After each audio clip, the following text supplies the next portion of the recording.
expect or want to see, and screen out material which does not fit their model of reality. In different cultures, children are brought up to see and understand in different ways, which is why alien customs often seem curious or strange to outsiders, but quite natural to the members of the culture concerned. When dealing with other cultures, it is easy to project our own beliefs and values and then magically discover them in the source material. Buddhism thus becomes exactly what we hoped or feared it would be. Even experts are not immune from anachronistically reading back their own assumptions into the data, and many Western scholars have interpreted Buddhism in ways which clearly owe more to their own personal beliefs and upbringing than to Buddhism itself. Apart from the susceptibility of individual perceptions to subjective influences of various kinds, there is also the risk of cultural stereotyping, which arises in any encounter with the other. Writers such as the late Edward Said have drawn attention to the West's tendency to construct in its art and literature an Orient, which is more a reflection of its own shadow side than an accurate depiction of what is really there. There is no need to accept Said's elaborate conspiracy theory to the effect that the West stereotyped the Orient intellectually as a prelude to colonizing it politically, to realize that in approaching the study of other cultures, we cannot help but be influenced by residual attitudes and assumptions within our own culture, of which we are barely conscious. In connection with the study of Buddhism, then, we must be alert to the risk of cultural blindness and the misunderstandings which can arise from the assumption that Western categories and concepts apply automatically to other cultures and civilizations. Is Buddhism a religion? Problems of the kind just mentioned confront us as soon as we try to define what Buddhism is. Is it a religion? A philosophy? A way of life? A code of ethics?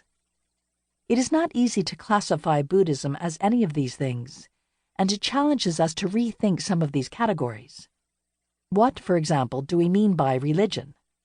Most people would say that religion has something to do with belief in God. God, in turn, is understood as the supreme being who created the world and the creatures in it.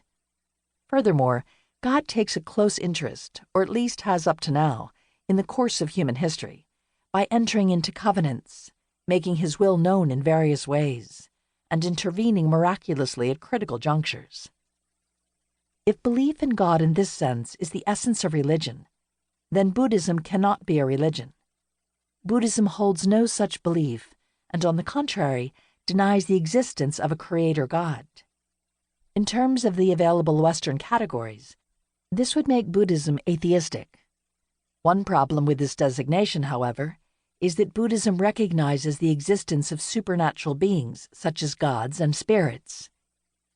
Another is that Buddhism seems not to have much in common with other atheistic ideologies, such as Marxism.